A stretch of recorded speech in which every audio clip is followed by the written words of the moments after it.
क्या होगा अगर मैं आपसे ये कहूँ कि आप पिछले 2 महीनों से जिस लड़की के साथ बात कर रहे हैं वो एक्चुअल में एग्जिस्ट ही नहीं करती है। मुझे पता है कि आप मुझ पे यकीन तो नहीं करेंगे, लेकिन कुछ ऐसा ही हुआ था दिल्ली के एक लड़के सूरज के साथ। ये बात है 2022 की, जहाँ पे सूरज गवर्नमेंट जॉब्स की तैयारी करने के लिए इलाहाबाद शिफ्ट होता है। सूरज को वैसे कुछ खास दिलचस्पी तो नहीं थी पढ़ाई में, लेकिन उसके घर वालों के चलते वो वहाँ पे शिफ्ट हो जाता है। वो और उसके रूममेट्स काफ़ी देर रात तक बैठ के पढ़ाई करते थे। तो जब सूरज काफ़ी स्ट्रेस हो जाता था तो वो अपनी ही घर की बैल्कनी में चले जाता था सिगरेट पीने के लिए। लेकिन काफ़ी बार ऐसा होता था कि जब वो अपनी बैल्कनी में जाता था तो उसे दिखता था कि उसके घर के जस्ट अपोजिट में एक घर था जहाँ की बैल्कनी में एक लड़की रहती थी एंड वो देर रात तक अपनी ही बैल्कनी में बैठ के पढ़ाई करती थी। सूरज ये सारी चीज़ें काफ़ी टाइम से नोटिस करता आ रहा था और एक टाइम ऐसा भी आया कि सूरज ने इशारों में कोशिश की कि वो उस लड़की से बात करे। तो जैसे ही सूरज ने उसको इशारा किया वो लड़की सूरज की तरफ देखी, स्माइल की और अंदर चली गई। उसके बाद से वो लड़की सूरज को दिखना बंद हो गई। अभी तक तो सब कुछ ठीक चल रहा था, लेकिन सूरज के साथ कुछ ऐसा होने वाला था जिसके बारे में वो भी अभी तक अनजान था। सूरज का अपने कमरे में मन नहीं लगता था, तो वो अपने ही घर के पास वाली एक लाइब्रेरी में जाने लगा पढ़ने के लिए। और जैसे सूरज की आदत थी वो अक्सर करके रात में वहाँ पे जाया करता, मतलब देर रात तक वहाँ पे बैठ के पढ़ाई करता था। तो एक दिन ऐसा ही हुआ कि उसको अचानक से वो लड़की उस लाइब्रेरी में दिखती है और सूरज बिना वक्त गवाए उससे चला जाता है बात करने के लिए। शायद ये सूरज की जिंदगी की सबसे बड़ी गलती थी जो वो सामने से चले गया उस लड़की से बात करने के लिए। जब सूरज उस लड़की से बात करने जाता है तो वो बातों ही बातों में उससे अपना नाम पूछता है।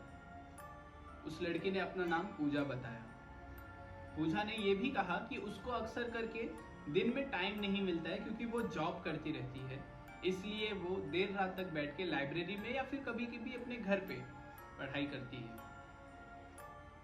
और पूजा और सूरज दोनों ही गवर्नमेंट जॉब्स की तैयारी करते हैं, इसी वजह से उनके बीच में भी काफ़ी अच्छी गहरी दोस्ती हो जाती है। लेकिन कुछ मंथ्स बीतते ही उसके दोस्तों ने नोटिस किया, सूरज के दोस्तों ने नोटिस किया कि सूरज देर रात तक अपने ग्राउंड पे जाता है, वो पता नहीं अकेले किसी से तो बात करता है। ये चीज़ें उनके दोस्तों को काफ़ी अजीब लगी, लेकिन वो कुछ पल के लिए उसे वैसे ही छोड़ देते हैं। लेकिन उनमें से एक दोस्त प्रवीण से रहा नहीं जाता और वो सूरज के आते ही उससे पूछता है कि भाई तू किससे इतनी रात को बात करने के लिए जाया करता है।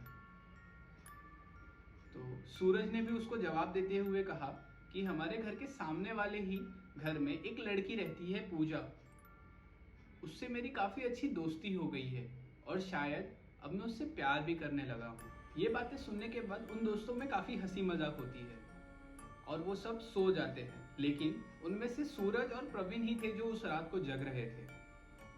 ये सब बीतने के बाद सूरज अपने ही कमरे के बालकनी में जाता है सिगरेट पीने के लिए। तो वो देखता है कि पूजा नीचे ग्राउंड पे खड़े होकर कुछ तो देख रही है। ये सब देखने के बाद सूरज से भी रहा नहीं जाता और वो नीचे चले जाता है पूजा से मिलने के लिए। और वो जब उससे मिलता है तो वो उससे बताता है कि मैं तुमसे एक्चुअल में प्यार करने लगा हूँ। लेकिन पूजा ने उससे कुछ ऐसा कहा जिसको सुनते ही सूरज अपने घर पे भागा दौड़ा आया।